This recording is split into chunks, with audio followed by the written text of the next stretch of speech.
Parlons à présent d'un autre rachat spectaculaire d'applications, c'est celui de WhatsApp par Facebook.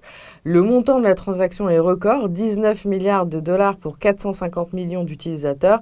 Ce chiffre donne le vertige et pour cause, ce rachat, c'est l'un des plus importants jamais réalisés dans le secteur technologique et il a permis aux 55 salariés de devenir millionnaires et aux fondateurs de WhatsApp de passer milliardaires. Donc, vous pouvez voir sur le graphe qui s'affiche à votre écran.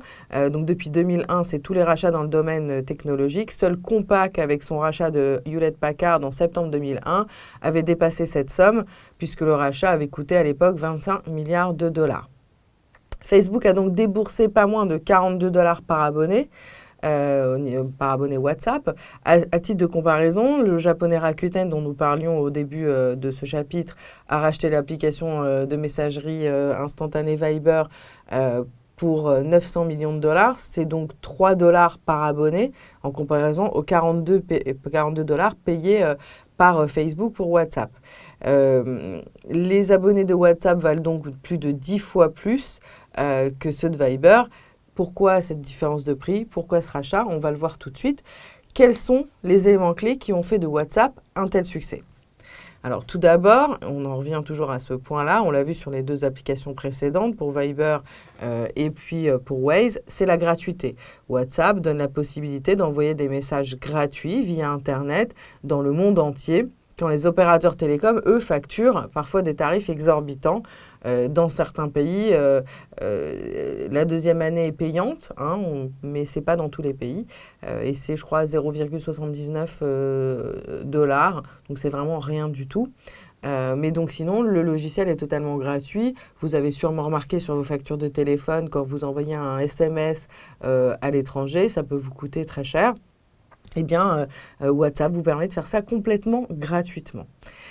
Le deuxième point qui a fait le succès de WhatsApp, c'est la convivialité. WhatsApp permet la création de groupes de discussion, donc des groupes privés finalement. C'est intergénérationnel et simple d'utilisation. WhatsApp est un outil de messagerie convivial et discret. Vous pouvez mettre dans un groupe vos grands-parents, les petits-enfants, les parents. Et puis du coup, tout le monde peut échanger via ce groupe sans avoir à être visible, par exemple sur Facebook, sans avoir à avoir des difficultés technologiques. Tout le monde est dedans. C'est assez simple d'utilisation et c'est donc intergénérationnel et convivial.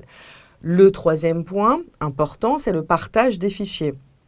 Le poids des fichiers que l'on peut partager sur WhatsApp est illimité et permet donc aux familles et aux amis de garder le contact quasi quotidiennement sans surcoût. Vous pouvez créer un groupe et partager une vidéo avec un poids illimité, une photo de vos petits-enfants, de vos enfants, des anniversaires avec les parents et les grands-parents.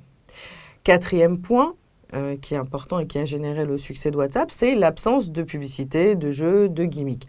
Donc depuis sa création, WhatsApp a veillé à ne pas exploiter les données personnelles des utilisateurs pour en tirer profit, ce qui est plutôt rare de nos jours et fortement apprécié des utilisateurs.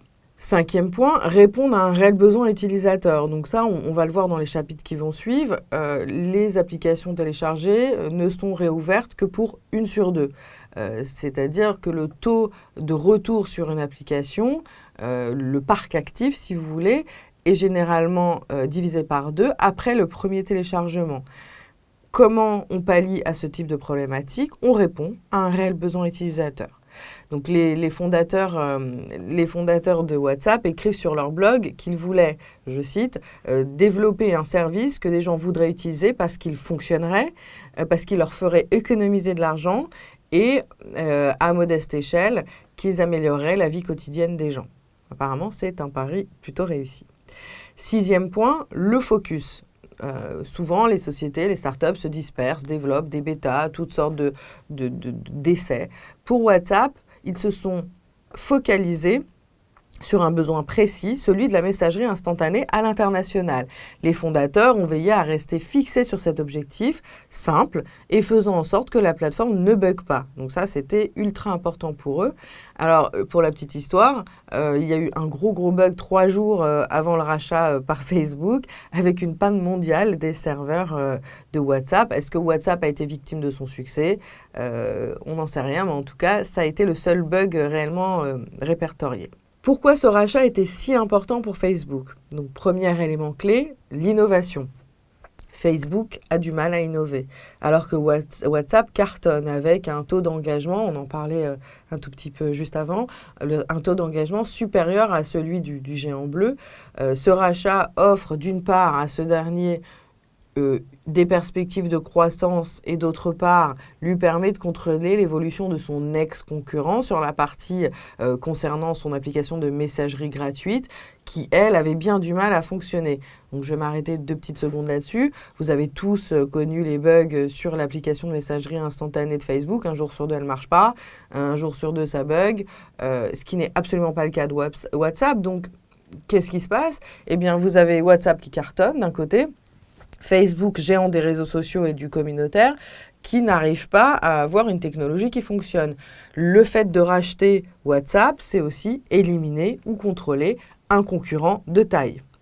Deuxième élément clé, toucher et conquérir de nouveaux marchés populaires et solidement implantés en Asie, par exemple, en Afrique et en Amérique du Sud. L'application permet à Facebook de tirer profit de ces marchés en pleine croissance. À noter que Facebook est depuis un certain temps en perte de vitesse chez les adolescents, ce qui est assez angoissant pour ce géant des réseaux sociaux, pour ce leader même. On note d'ailleurs que l'âge médian sur Facebook, l'âge médian, pas l'âge moyen, est de 40 ans. Troisième élément clé, la loi des grands nombres. Bon, tout le monde connaît un petit peu cette règle. Un service qui atteint le milliard d'utilisateurs acquiert automatiquement de la valeur. Et c'est cela que Mark Zuckerberg, président de Facebook et fondateur de Facebook, il le sait mieux que personne.